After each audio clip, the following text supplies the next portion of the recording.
Greetings penguins and welcome to this video. Today I'm going to try to create a beautiful piece of art using a ballpoint pen. This is another one of those art challenges that was all over the place back in like mid-2010s art YouTube. So I thought I'd do it myself because, you know, I used to draw a lot with ballpoint pen back in the day. And for this, I'm using a pen I got back in my retail days. Oh, it's a fidget spinner pen.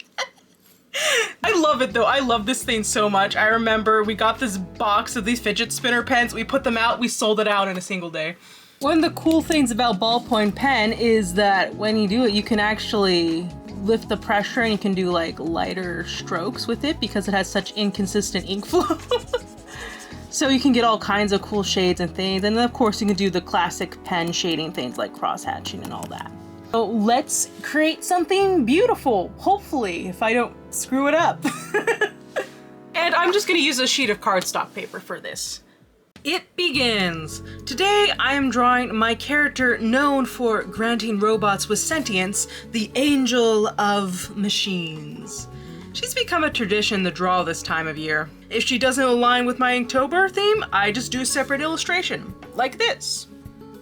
It feels nostalgic to draw with a ballpoint pen like this. As I mentioned earlier, I used to draw with these all the time. At church, I would use the index cards and pens meant for note-taking and sketch on them during sermons. I have 3 photo albums worth of church index card doodles. One of these days, I should do a video on those. Be interesting.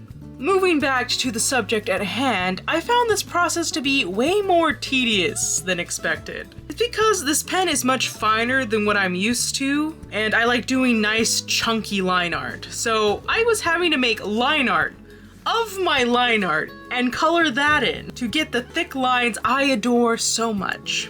Whatever, it was still a fun process. It just took much longer than it would have if I used a different pen. There was a moment of panic when I was doing her hair, however, where I thought the pen was drying out, but all I needed to do was just squiggle it out on a piece of paper to get it working again.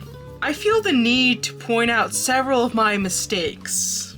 The underarm chest plate was drawn too long, so I had to correct that, and now there's an extra plate there. That's not egregious, but it bothers me because it's not accurate to her design. Ugh.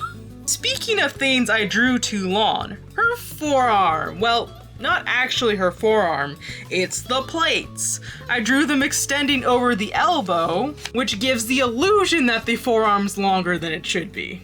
And about her feathered wing, that one, unlike the others, was a deliberate choice. I thought the illustration would look cooler with it there, and I stand by it, even if it is inaccurate. On a more positive note, this process reminded me how good pen ink smells. Like, it's reminiscent of the smell of money.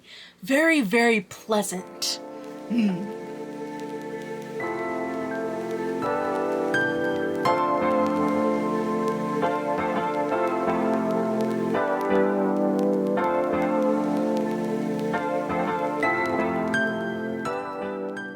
Here is the finished piece! I have mixed feelings.